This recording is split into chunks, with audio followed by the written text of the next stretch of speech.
Awesome. Thank you so much, Joel.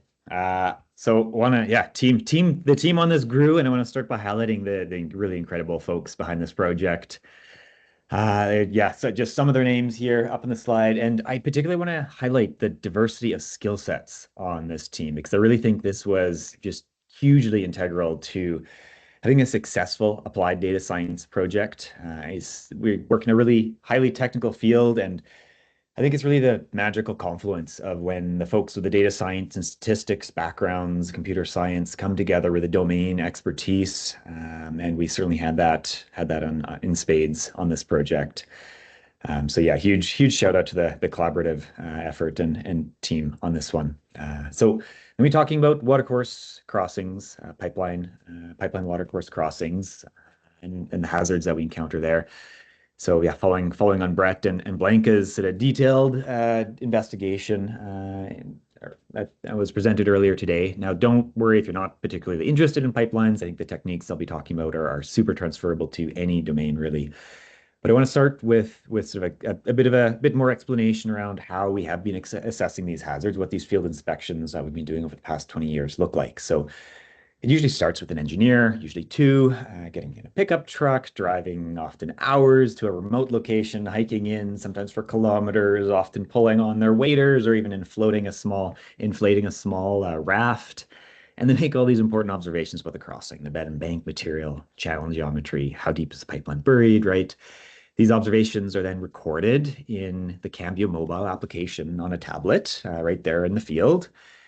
And Cambio then uses well-established methodologies to calculate this failure likelihood probability of failure. These inspections are then synced back up to the cloud, to Cambio Web, once the inspectors have internet access again. And there, a senior or principal engineer reviews these results. The site's then prioritized, integrated into the geohazard management program, and tracked for ongoing reassessment, mitigative actions, automatically monitored for major events like floods or rainstorms. And I'll come back to why this is really important for data science in a moment. But what we learned after 20 years of doing this is that, well, first of all, this approach works. It works well. It works really well. We've observed a 10 times reduction in failure frequency for pipelines managed through Cambio and BGC's geohazard programs. But the other thing we learned over 20 years is that watercourse crossing is that the hazard is really heavily concentrated at quite a small number of sites. The graph here shows for a typical operator the number of watercourse crossing sites versus the cumulative risk that those pose to the pipeline integrity. And we found roughly the top 10% of crossings account for an astonishing 99% of the total hazard to the system. So really concentrated risk problem. So the question that we asked ourselves, as Joel introduced, is can we more efficiently identify and prioritize these critical crossings, obtain probability of failure estimates, and be confident enough in those estimates to not field inspect all the rest of these sites that we've identified. So these 20 years of field inspections, we realized formed an incredible training data set for machine learning model. We've had experts carefully collecting this data, organizing it in a structured database. We've been carrying out these consistent auditable calculations on those inputs, and we've been ensuring data consistency through time across those 20 years. And I don't know how many individuals. We've ensured that data consistency through careful, well-established review processes. So at the end of the day, we've managed to identify over 20,000 watercourse crossings where we had this really high quality field data collected. This is across North America. You can see on the map here, the yellow is where we have most data. The estimated cost of collecting this data is well over $30 million. So massive effort backing the machine learning work. So we went out and looked for what broadly available data could we collect across North America without going into the field. Some of these input features on the left of the slide here, and it's included characteristics of the pipeline itself, of the crossing location, of the watershed upstream of the pipeline. And we fed this data into some machine learning models, trained them up, evaluated the performance, and found that it was good. It was quite adequate. I don't have time to get into that in this presentation, and that's not going to be the focus. Happy to follow up with anyone interested in how well they did. But the point is we can evaluate a site and we can get an answer, failure likelihood. But in our field, we live in a world of uncertainties. And I suppose the one thing I am certain of is that the inputs here on the left, they are totally insufficient to come up with one single perfect answer. And so we asked ourselves the question, how sure are we at each of these sites? How confident in these answers can we be? So enter probabilistic machine learning. This is a tool that's been around for a long time, but is quite rarely used in what I've seen. And it's probably because most teams don't have a statistics postdoc like Vincenzo Coya on them. What does this look like? Well, we'll come back to the conventional machine learning. It gives you a single answer, single prediction of failure likelihood at a single site. We can put that on a number line here, but as you can probably guess, there's a whole second dimension to this picture, and that is probability density. So using probabilistic ML, we're able to predict the full uncertainty distribution for each and every site, shown in the gray bars and the black line here. And conventional ML models give us essentially the mean or the median of this distribution. And they're pretty much saying, I just really think the answer is exactly this. We can calculate this answer from the uncertainty distribution, of course, quite easily. We can calculate the mean of that distribution, but we can also go much further and answer questions like, and say things like there's a 70% chance that the answer is less than some value, or this range is the 90% confidence interval at this site, or there's a 5% chance that you're missing a failure likelihood greater than some value we care about. And these uncertainties, they do vary across sites, and they provide really important real world context. These are two more sites on the right hand side of the slide here, and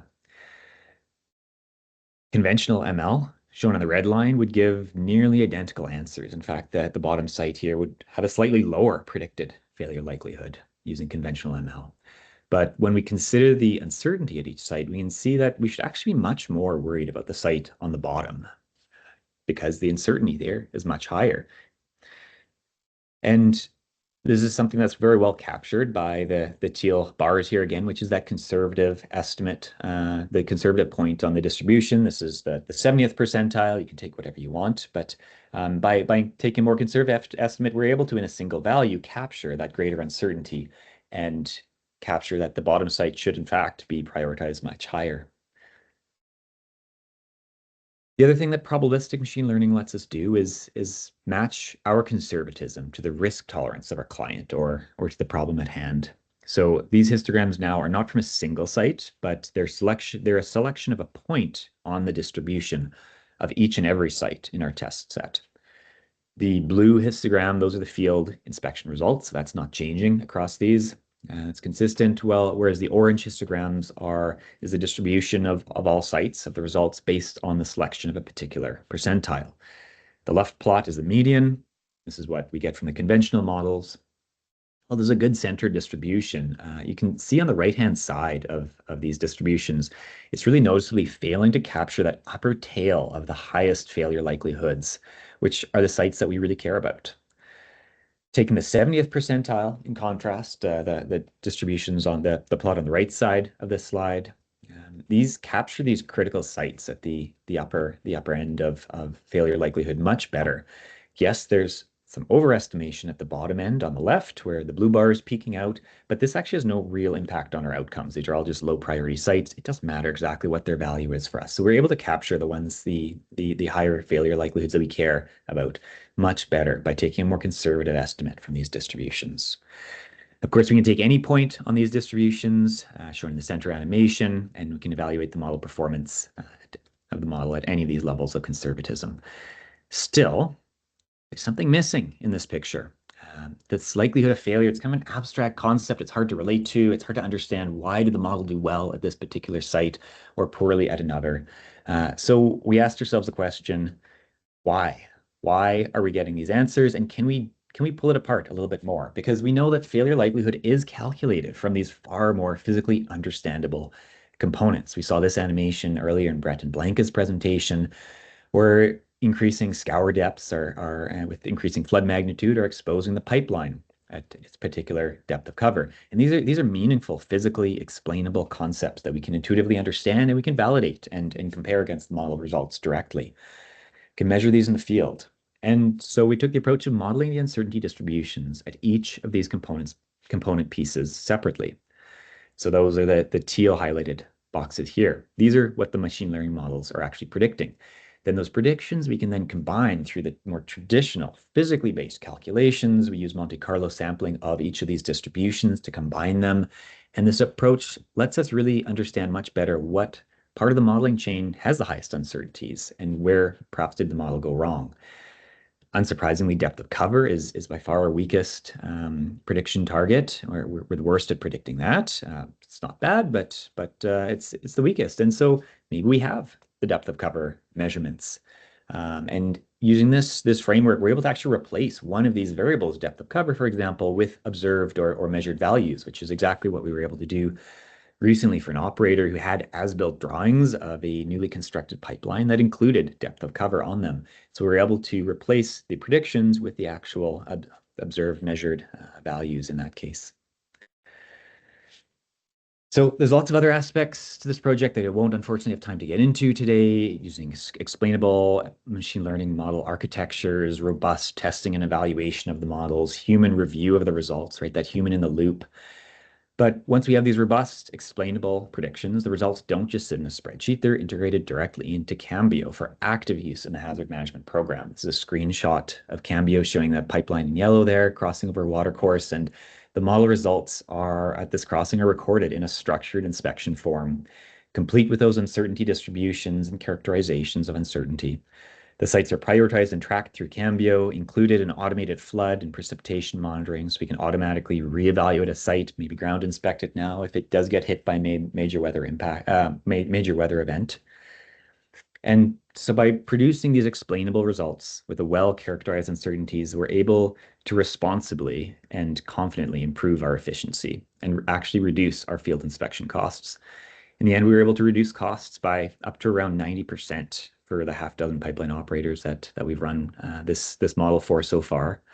It's a huge win when field inspection costs can quickly run into the millions of dollars, with only a minority of those inspections contributing really meaningfully to pipeline integrity. So with that, I want to welcome our newest Cambio Pipeline Geohazard Inspector, Cambio AI. And thank you very much.